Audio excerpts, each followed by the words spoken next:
Here's all the new parts for installation. Let's go and get started. I'm going to replace TL431. Replacing this component.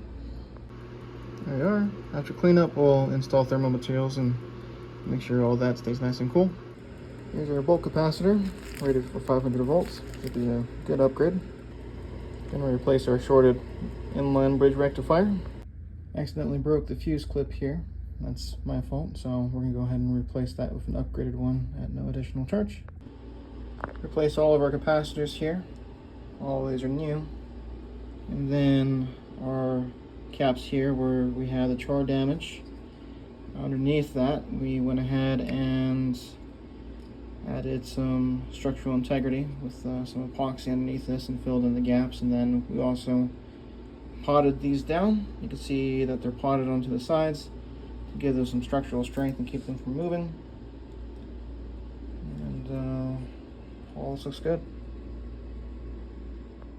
Upgraded a resistor to replace our burned one. This resistor is an upgrade, but it's also significantly bigger than the old one. So I'm just going to stand it like you see here, just to make sure that we got plenty of clearance for the main heatsink and the components that would be still attached to that. Replacement shunt regulators arrived, and this would be our last components to install. So we're going to replace this dead one here, and then another one that's already been desoldered up here. Shunt regulators are installed.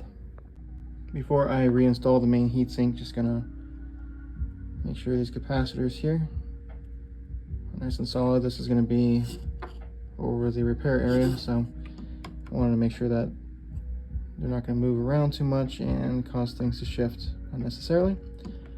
And these are potted in, so that should be pretty strong, but all this looks great.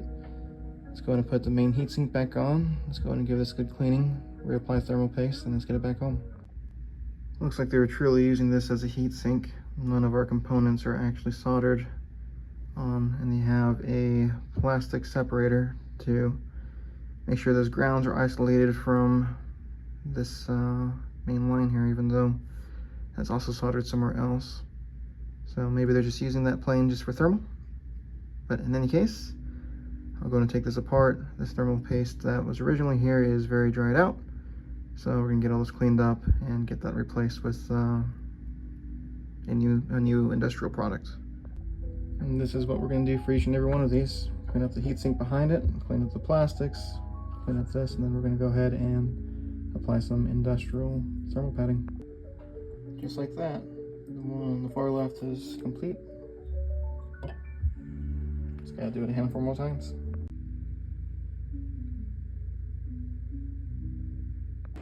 Getting ready to solder on the heatsink now, and I'm also going to go through and find little areas like this guy right here that the solder is weakening or cracking, and we're going to go ahead and reflow that.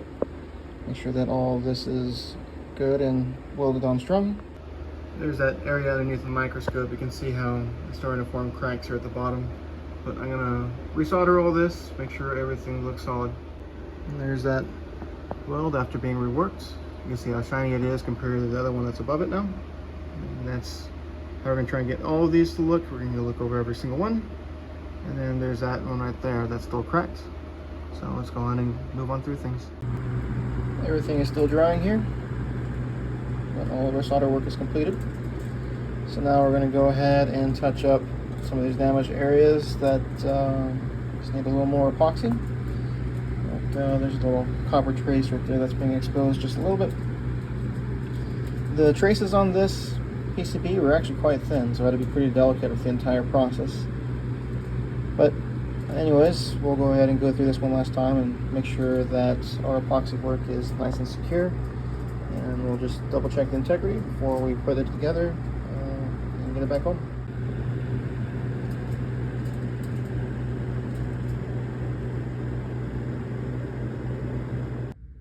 Final cure and cleanup is done, ready for reassembly.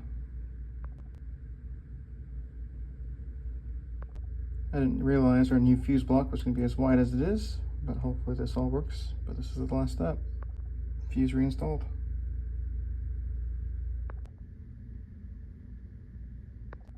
Thermal paste reapplied to our heatsink. Needed to take this apart one last time. The fuse block was getting pretty dangerously close to the outer cage there, and I didn't want anything to short circuit. Didn't want anyone to get shocked either. So we went ahead and dremelled off that backside there and modified the fuse block. So that way we can go ahead and get this nice and perpendicular, and that should be it.